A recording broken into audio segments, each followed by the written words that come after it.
And by the way, marriage licenses were required only for intermarriage between these new 14th Amendment citizens and sovereign American citizens.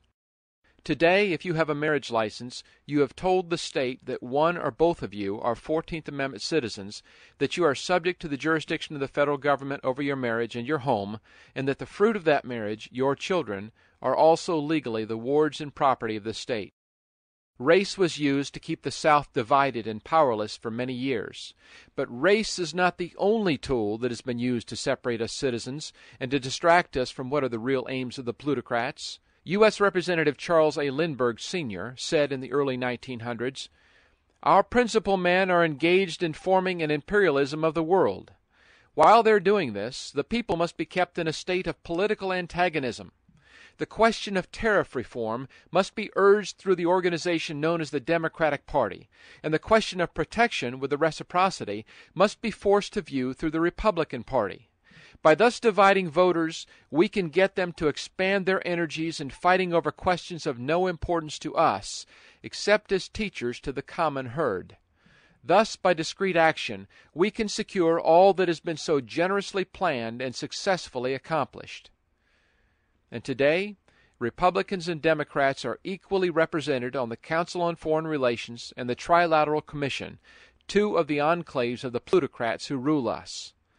The fact is that while the two parties may appear to do battle over political and social ideology, in fact both parties are divisions of the same ruling elite.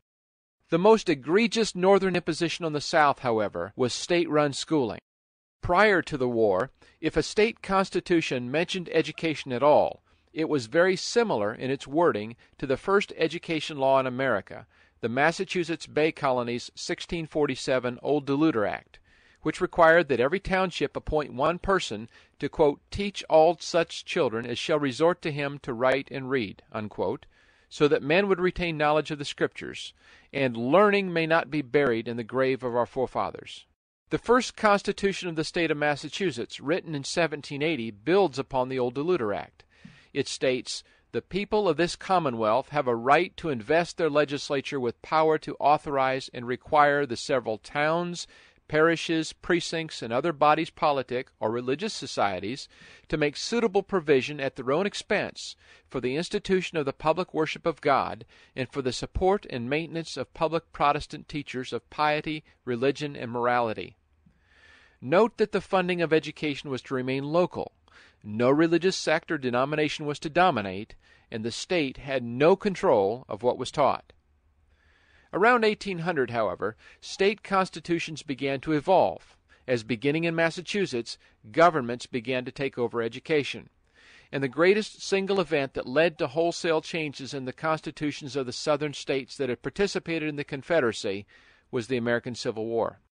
Each southern state, in order to be readmitted to the Union, about which they had no choice either, had to ratify a new northern-dictated state constitution, and each new state constitution required the same kind of state-run education that had been imposed in Massachusetts only a quarter of a century earlier. Listen to these changes, for example. Mississippi's original Constitution of 1817 said this about education, quote, "Religion, morality, and knowledge, being necessary to good government, the preservation of liberty, and the happiness of mankind, schools and the means of education shall forever be encouraged in this state." Unquote. The post-war Constitution of 1868, however, adopted at the point of Northern guns, changed its emphasis from religion and morality to government and coercion.